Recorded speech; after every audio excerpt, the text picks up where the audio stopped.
आजचा आपला विषय आहे प्रसूतीनंतर येणारं नैराश्य. मुळात आई होणं ही काही सोपी गोष्ट नाहीये.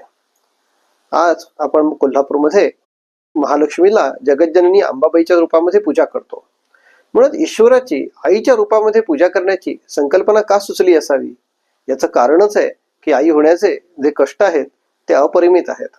अगदी साधा विचार केला तर एका पुरुषाच्या अंगामध्ये साधारणपणे 4 लिटर रक्त असतं असं आपण गृहीत धरूया. एक ऑन एन ॲव्हरेज 4 लिटर रक्त असतं आणि प्रत्येक मासिक पाळीमध्ये स्त्रियांचं ब्लिडिंग होतं.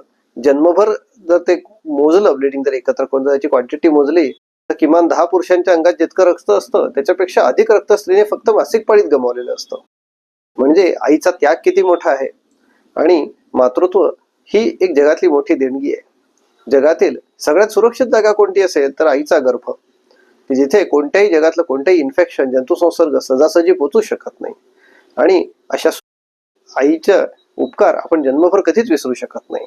मात्र जेव्हा बाळाचा जन्म होतो त्यानंतर आईला जो त्रास होतो तो वेगळाच असतो. कारण अचानकपणे 9 महिने शरीरामध्ये असणारं केमिकल एन्व्हायरमेंट, शरीरात झालेले बदल अचानक एका दिवसात बदलून जातात. पोटामध्ये गर्भाशयामध्ये असणारं मूल अचानकपणे बाहेर निघून जातं आणि त्यानंतर एक प्रकारचा मोकळेपणा, रित्तेपणा आईच्या अनुभवाला येतो. हा अनुभव बऱ्याचदा सहजासहजी टॉलरेट होतो, पण काही व्यक्तींना हे सहन होत नाही. कारण शरीरामध्ये 9 महिन्यामध्ये वाढून राहिलेला प्रोजेस्टेरॉन नावाचा हार्मोन अचानकपणे निघून जातो. त्यामुळे मेंदूमधील सेरोटोनिन आणि डोपामाइन नावाची 2 न्यूरोट्रान्समीटर म्हणजे मेंदूमधील जे केमिकल असतात त्या केमिकलचे प्रमाण अचानकपणे कमी येतं. म्हणजे साध्या भाषेत सांगायचं तर मेंदूमध्ये प्रचंड केमिकल लोचा होऊन जातो. अशा परिस्थितीमध्ये अचानकपणे होणारा बदल सावरण्यासाठी आईला जर कुटुंबाची साथ नसेल, नैराश्याची हिस्ट्री असेल किंवा कौटुंबिक कलह असतील किंवा काही समस्या असतील किंवा नको असणारी लादलेली प्रेग्नन्सी असेल तर हा बदल सांभाळणं आईसाठी कठीण जातं. आणि अशा परिस्थितीमध्ये आईच्या शरीरामध्ये अनेकदा बदल होऊन जातात. हे बदल कित्येकदा मूड डिसऑर्डर म्हणजे ब्ल्यू बेबीज म्हणतात, म्हणजे काही काळासाठी टेम्पररी 2-4 दिवसांसाठी होणारे भावनिक बदल आणि मग आपोआपच आई अडॉप्ट करून जाते. मात्र अनेकदा हे बदल धोकादायक सुद्धा ठरू शकतात. कारण यामध्ये शरीरामध्ये अनेक बदल झालेले असतात की जे मेटाबॉलिक बदल असतात.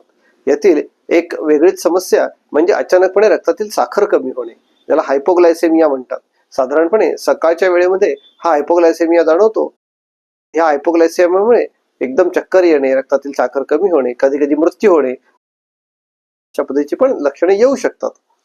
या अशा वेळी इन्सुलिनच्या तपासणी करणे, साखरेची तपासणी करणे. प्रेग्नन्सीमध्ये सिरम कॉर्टिसोल हा जो हार्मोन आहे ह्याचं प्रमाण जे वाढलेलं असतं ते डिलिव्हरी नंतर अचानकपणे कमी येतं.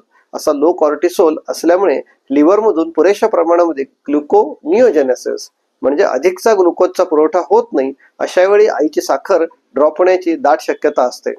त्याचबरोबर होणारा ताणतणाव, रात्रीची अपुरी झोप, बाळाला सांभाळताना येणारी मानसिक ताणतणाव, सामाजिक समस्या या सगळ्यातनं आई जात असते.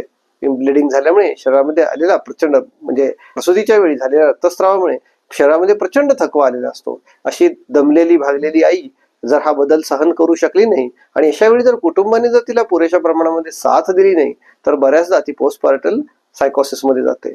या पोस्टपार्टल सायकोसिस मध्ये अनेकदा स्त्रिया आत्महत्या करण्याचाही धोका असतो.